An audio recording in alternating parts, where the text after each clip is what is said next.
నిన్న నీ ర్యాలీలో 2 ప్రాణాలు బలికొన్నావు.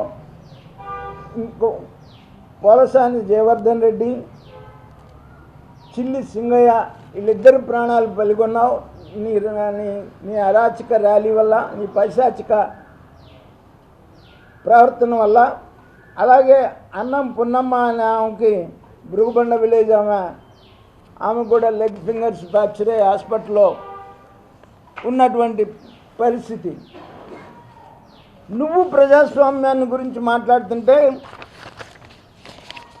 దెయ్యాలు వేదాలు వల్లిస్తున్నట్టు ఉన్నాయి.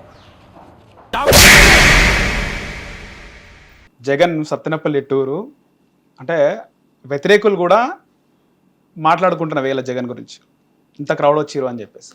సో అంత వచ్చిన క్రౌడ్కి జగన్ టూరు ఆ విశేషాలు ఎలా ఉన్నాయి మీ మాటల్లో?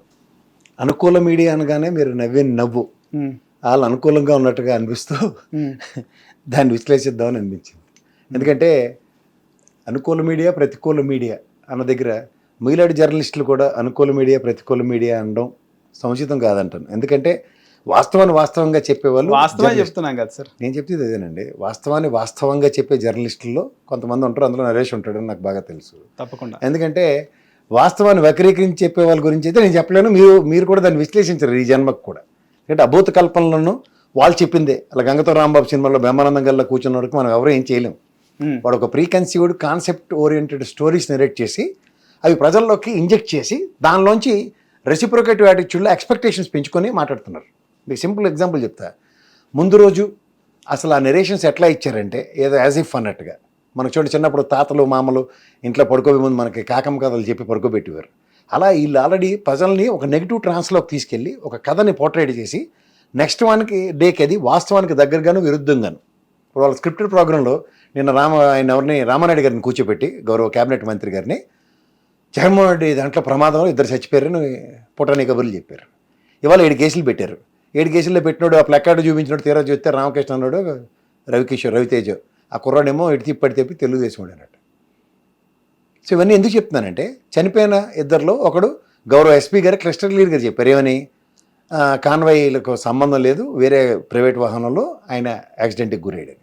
ఇంకో అతను జగన్మోహన్ రెడ్డి గారి ప్రాసెస్ అంతా పొజిషన్ వెళ్ళిపోయిన తర్వాత ఆయన సఫికేషన్కి గురయ్యాడు. ఆరోగ్య పరిస్థితుల్లో అక్కడ ఆ షాప్ దగ్గర కూలిపోయి చనిపోయాడు. వాళ్ళ ఫ్రెండ్స్ ఆటోలో తీసుకుని హాస్పిటల్కి వెళ్ళిన తర్వాత హాస్పిటల్లో చనిపోయాడు. సో ఇవన్నీ నెరేటివ్స్ ఎట్లా ఉంటున్నాయి, ముందు రోజే చెప్పేస్తున్నారు వీళ్ళు. ఏది అంతా జగన్మోహన్ రెడ్డి చేసేసాడు, జగన్మోహన్ రెడ్డి రోహి, జగన్మోహన్ రెడ్డి సైకో, వీళ్ళందరూ ఆ స్టోరీస్కి ప్రజలు ప్రిపేర్ చేశారు. ఇప్పుడు వాస్తవాలు మాడుకుందాం. మీకు నాకు తెలియని విషయం కాదు, ప్రజాస్వామ్యంలో ప్రజల చేత ప్రజల వల్ల ప్రజల కొరకు అనుకునే ఈ ప్రజాస్వామ్యంలో ప్రతి దగ్గర ప్రజలు ఉంటారు. ప్రజలు నాయకుల్ని ఆవిష్కరిస్తారు. ఇలా ఆంధ్రప్రదేశ్ రాజకీయాల్లో ప్రజాస్వామ్యంలో 3 నాయకుల్ని ఆవిష్కరించారు. ఒకరు నందమూరి తారక రామారావు గారు, రెండోది రాజశేఖర రెడ్డి గారు, మూడోది లివింగ్ లెజెండ్ జగన్మోహన్ రెడ్డి. అంతే. ఎందుకంటే చంద్రబాబు నాయుడు ఇప్పుడు చిన్న విషయం చెప్తాను. మళ్ళీ చంద్రబాబు గారు రాజశేఖర రెడ్డి గారి గురించి కూడా చెప్పి ప్రజలకు అర్థమయ్యే భాషలో చెప్పొచ్చు. ముందు ఇది చెప్పనండి. ప్రజల కష్టాలకి కాంగ్రెస్ నుంచి కాపాడడానికి అన్న దగ్గర రామారావు గారు ఎప్పుడైతే ప్రజల్లోకి వచ్చారో ఆయన్ని ప్రజానాయకుడి కింద ఆవిష్కరించి నువ్వు మా ప్రతినిధివి అని ముఖ్యమంత్రి పట్టం కట్టారు. ఇదే రాజశేఖర రెడ్డి గారు కాంగ్రెస్లో పీసీసీ అధ్యక్షుడు చేశాడు, ఎంపీ చేశాడు, ఎమ్మెల్యే చేశాడు, నిరంతరం పులివెందుల్లో గెలుచుకుంటూ వచ్చాడు. కానీ ప్రజాస్వామ్యంలో ప్రజల దగ్గరికి పాదయాత్ర ప్రజాప్రస్థానం రూపంలో వెళ్తే ఆనాటి కాంగ్రెస్ సోనియా గాంధీని ఎదిరించి ప్రజాప్రస్థాన యాత్ర ఆయన సొంత నిర్ణయంతో తీసుకున్న దగ్గర ప్రజలు ఆయన్ని ప్రతిష్ఠించారు ఏది ప్రజానాయకుడి కింద.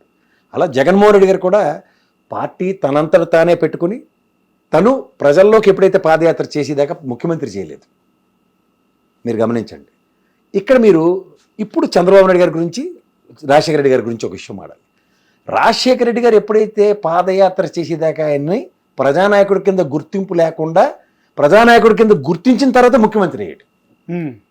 ఇది చంద్రబాబు నాయుడు గారికి అంటే చూడండి వడ్డించిన విస్తరలాగా ఆయన ఎప్పుడైతే ముఖ్యమంత్రిగా ప్రతిష్ఠించబడ్డాడో ప్రజానాయకుడిగా కాదు ముఖ్యమంత్రిగా ప్రజానాయకుడిగా అయ్యాడు తప్ప ప్రజల్లోంచి ఆవిష్కృతులైన నాయకులు వీళ్ళు ముగ్గురే.